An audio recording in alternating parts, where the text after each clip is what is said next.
kita akan masuk ke contoh proses takdir musayyar dan mukhayyar. Pada takdir musayyar, Allah Subhanahu wa Ta'ala menetapkan bahwa seorang pelajar akan dihadapkan pada sebuah ujian di sekolahnya yang menentukan baik atau buruknya masa depan pelajar tersebut. Dan ini ketetapan Allah yang tidak bisa dihindari oleh pelajar tersebut, karena ini masuk kepada takdir mubrom, yaitu takdir yang tidak dapat diusahakan oleh manusia atau manusia tidak dapat merubahnya. Ketika manusia dihadapkan pada situasi seperti ini, maka masuk ke tahap proses takdir mukhayyar, yaitu berdasarkan ketetapan tersebut, maka seorang pelajar diberi kebebasan untuk memilih sikap apa yang akan dia lakukan. Maka pelajar tersebut pun dihadapkan dengan dua pilihan. Yang pertama, belajar dengan sungguh-sungguh. Yang kedua, malas belajar. Dan ketika pelajar tersebut belajar dengan sungguh-sungguh, maka dia akan mendapatkan kesuksesan. Tentu saja dia akan mendapatkan kebaikan dari Allah Subhanahu wa Ta'ala.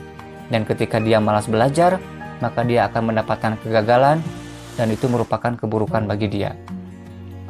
Selanjutnya, kita akan mencoba memahami lebih dalam makna beriman kepada qada dan qadar. Proses berjalannya qada dan qadar atau takdir tidak terlepas dari sunatullah, yaitu hukum-hukum Allah yang disampaikan untuk umat manusia melalui para rasul yang tercantum dalam Al-Quran dan berjalan tetap dan otomatis. Oleh karena itu, keberhasilan hidup seseorang sangat tergantung sejalan atau tidak dengan sunatullah. Misalnya, malas belajar berakibat bodoh, tidak mau bekerja akan miskin, menyentuh api akan merasakan panas, menanam benih maka akan tumbuh, dan lain-lain. Ketika kita memahami makna beriman kepada qada dan qadar, maka tentu saja akan tumbuh motivasi untuk senantiasa berikhtiar, berusaha dengan sungguh-sungguh dengan sepenuh hati dalam menggapai cita-cita dan tujuan. Namun, ketika mendapatkan hasil yang tidak sesuai dengan keinginan kita, maka yakinlah bahwa Allah mempunyai rencana yang lebih baik lagi. Sebagaimana firman Allah dalam Quran Surat An-Najm ayat 39 sampai ayat 41. Dan bahwa manusia hanya memperoleh apa yang telah diusahakannya. Dan sesungguhnya usahanya itu kelak akan diperlihatkan kepadanya. Kemudian akan diberi balasan kepadanya dengan balasan yang paling sempurna. Motivasi yang kedua, yaitu termotivasi untuk senantiasa berdoa. Doa akan memberikan energi dalam menjalani ikhtiarnya, karena Allah Subhanahu wa Ta'ala telah berjanji untuk mengabulkan permohonan orang yang bersungguh-sungguh memohon kepada Allah. Sebagaimana firman Allah dalam Quran Surat Al-Baqarah ayat 186, Aku mengabulkan permohonan orang yang berdoa apabila ia berdoa kepadaku. Motivasi yang ketiga, ia akan termotivasi untuk bertawakal, yaitu menyerahkan segala urusan dan hasil ikhtiarnya hanya kepada Allah Subhanahu wa Ta'ala. Sebagaimana firman Allah dalam Quran Surat Ali Imran ayat 159. Kemudian apabila kamu telah membulatkan tekad, maka bertawakallah kepada Allah. Sesungguhnya Allah menyukai orang-orang yang bertawakal kepadanya. Setelah kita memahami makna beriman kepada qada dan qadar, maka tentu saja kita akan mendapatkan hikmah beriman kepada qada dan qadar. Adapun hikmah beriman kepada qada dan qadar, yang pertama, semakin meyakini bahwa segala sesuatu yang terjadi di alam semesta ini tidak lepas dari sunatullah. Hikmah yang kedua, semakin termotivasi untuk senantiasa berikhtiar atau berusaha lebih giat lagi dalam mengejar cita-citanya. Hikmah yang ketiga, meningkatkan keyakinan akan pentingnya peran doa bagi keberhasilan sebuah usaha. Hikmah yang keempat, meningkatkan optimisme dalam menatap masa depan dengan ikhtiar yang sungguh-sungguh.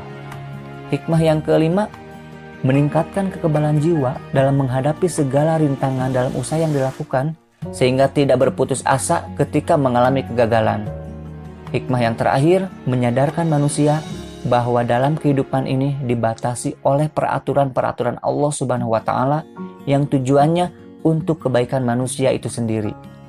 Para pelajar sekalian, setelah kita menemukan hikmah beriman kepada qada dan qadar, kita pun bisa meneladani contoh perilaku beriman kepada qada dan qadar.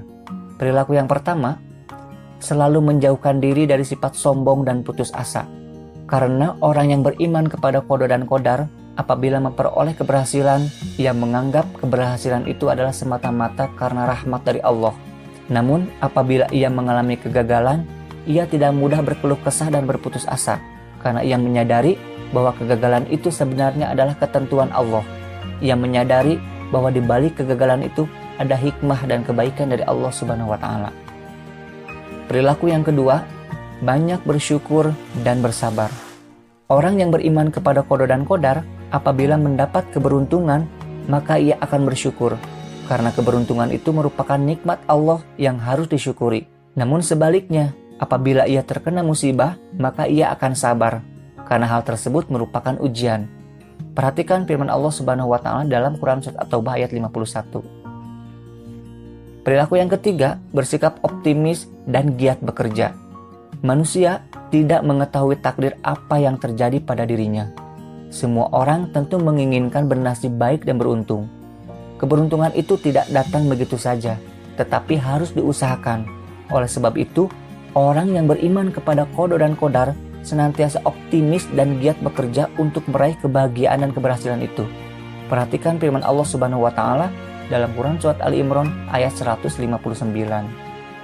Perilaku yang selanjutnya, jiwanya akan selalu tenang, karena dia selalu senang atas apa yang ditentukan oleh Allah kepadanya. Para pelajar sekalian, semoga dengan memahami makna beriman kepada qada dan qadar dan menemukan hikmah beriman kepada qada dan qadar, serta kita mengetahui dan meneladani perilaku beriman kepada qada dan qadar, kita semua bisa meningkatkan keimanan kepada Allah Subhanahu wa Ta'ala.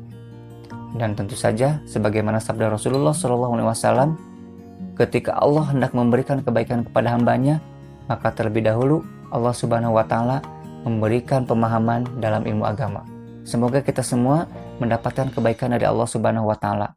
Subhanakallahumma wa bihamdika asyhadu an la ilaha illa anta astaghfiruka wa atubu ilaik.